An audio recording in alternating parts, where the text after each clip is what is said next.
Hello everybody, this is Z9Cubing, and what I have for you today is yet another tutorial on how to solve the Rubik's Cube.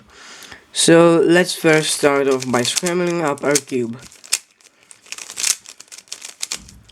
This tutorial I'm going to teach you the CFOP method, which is what most cubers today use. And here we have our scrambled Rubik's Cube. So what we want to do first in this method is find any cross pieces that are the best to solve. For example, here we already have one solved, and you can see that if I do this move and then this and then align the cross, I have 3 cross pieces left. So I think that will be the best cross for a beginner. So let's do that. Much like that. Not like that. Like that. I'm also using a different Rubik's Cube that I've dumped loop, and so that it turns slowly so you can see me better. Now what you want to do is solve the last cross piece, because I have 3 of them solved. And what you want to do is align the cross with D, and then if you happen to be on that face, then you can just insert it or do an L and F move, which is what I did, like that. Now we want to do, instead of just the boring method, just turning in the pieces like that, we will solve 2 layers simultaneously. And how do we do that? With F2L. F2L is basically the best thing, and to learn F2L intuitively it takes a bit of time, but it's also really cool to show on your friends. So what we want to have with every piece is, for example, a pair of them up like this, and then you can see we have a corner edge pair, and now you can insert this with whatever way you want. Now what we will do is make the rest of the pieces. Normally we want to solve in front back slots, but now we happen to solve that one. I didn't show it very well, but I'm gonna show it next time.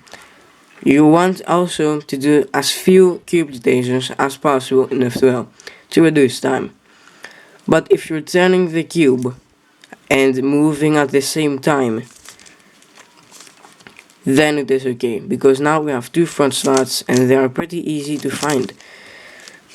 There are also links. I will link JPerm's spreadsheet or something like that in the description for you to see any algorithms for F2L. I don't think the algorithms are needed, you just remember what to do in each case. For example, for this one, for this corner edge pair, you see that this edge is flipped. So what we will do is just find a place where there's no edge inserted, then break them up, and because there's no edge in here, we just do U2, and then we restore them, and now you can see that they are set up correctly. Now we can just insert like that.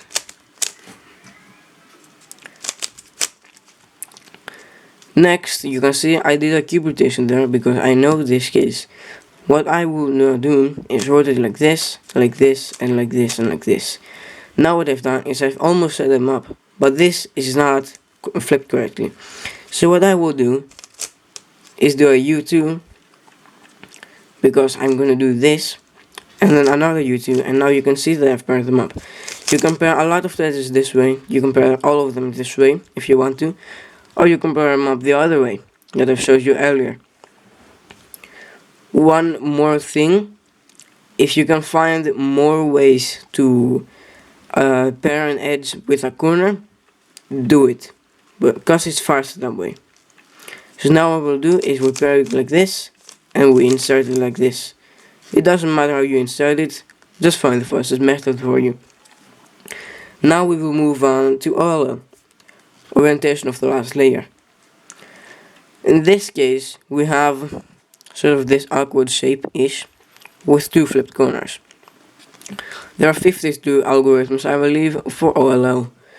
You want to learn almost all of them, there's a beginner OLL link in the description, along with a PLL link, which I will show you a bit later. Now what we'll do is we can recognize a case like this, or for the beginner method of CFOP, you can just do soon. And then you have fish. But we mostly don't want fish. We want to just learn the cases like that. But there are also more cases like this one. I don't know what this one is called, but I believe it's called T, I guess, I don't know. But what you will do with this one is just learn it. That's how all works. You just learn the algorithm and you do that. That's basically it. Another algorithm, that's another case that was, here's the one that I started with. This one is just very simple. You just remember the moves. There will also be, if you want to turn faster and more efficient, there will be a fingertip tutorial in the description. Now we move on to the last layer, aka PLL.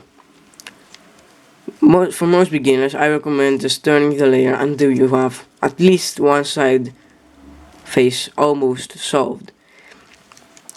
And we can recognize the case easily by knowing where each piece wants to go, or how the case looks. For example, this one. This is called UA perm or UB perm. There are two of them. There's one that turns the pieces clockwise and one that turns them counterclockwise. For this one, we want to move blue to this space, and this one's to go there, and this one's to go there, aka counterclockwise. So now what you want to do is M moves. If you find that difficult, you can just do this.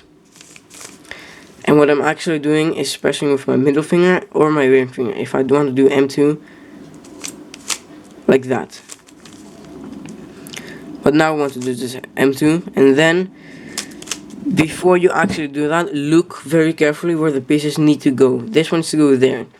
So, and this is a bit confusing, reverse psychology, aka we are going to turn the face this way because we swap this 2 times, like this, then M2 again, then the other direction, sorry, then M2. I accidentally did the algorithm wrong, excuse me. M2 U, then we do M. By the way, M prime goes up, if you didn't know. Then we do U2, then M, U, and then M2 again. That's just one of the many 27, I believe, algorithms. Let me just start this up.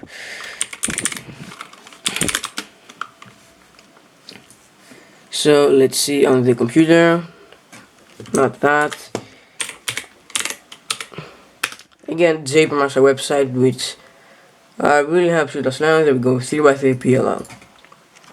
We can just search the case up, which was used, it's almost down there.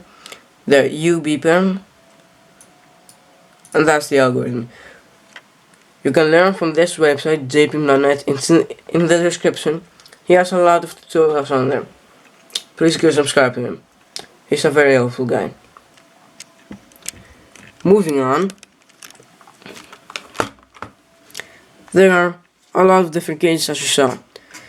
A lot. I believe 27 to 28. You don't have to learn all of them. You can just do, for example, a G-perm. Those are what most people learn the last. I still don't know them, and that's fine. But if you want to be the most efficient with yourselves, then I recommend learning full PLL.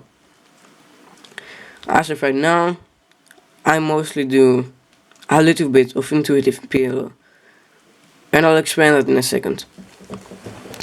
But most cubers just learn two-look PLL, and what that is basically you learn half the algorithms, and you do 2 of them, or 3, if it's a difficult case. And that's generally a bit easier to learn. I'm gonna show you right now. This is clearly PLL, and it's 1, 2, 3, 4, 5, 6 algorithms. But what I recommend to you is learn the J perm and the T perm, and also including the F and A perms. These are the J perms, JA and JB. The T perm, this one you can do intuitively. The N perms are the most rare, but you can do them with 2 J perms.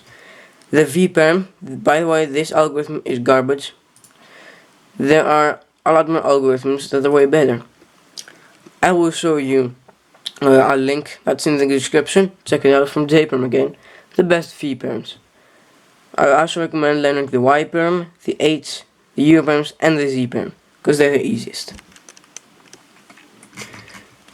Moving on. For example, you have one case, and it's pretty easy. Just learn the algorithms and learn to recognize them. Mostly you have like a block, 2 pieces, next to each other, colors for some of you, and or a big block. This does not count as a block because it's not really that solved. You have to do a move to move it. But what actually does count as a block? What counts as a block is a solved pair of 2 to 3 pieces, maybe 4, like this one. For example, this corner piece should be next to this one, as you can see, like this. An example of something that's not a block is something like this, or something like this, 2 adjacent pieces, or diagonal. What still matters is fingertips and fast learning. OLO and PLO require fast recognition to do them fast. Much like that. What also you need to know is all of the fingertips. There are a lot of difficult ones, a lot of easy ones, but I recommend learning them. So that was all for this tutorial today. I hope you found it helpful. If you did, please make sure to like it. And if you love my videos, please make sure to subscribe. And I will see you in my next video. Bye.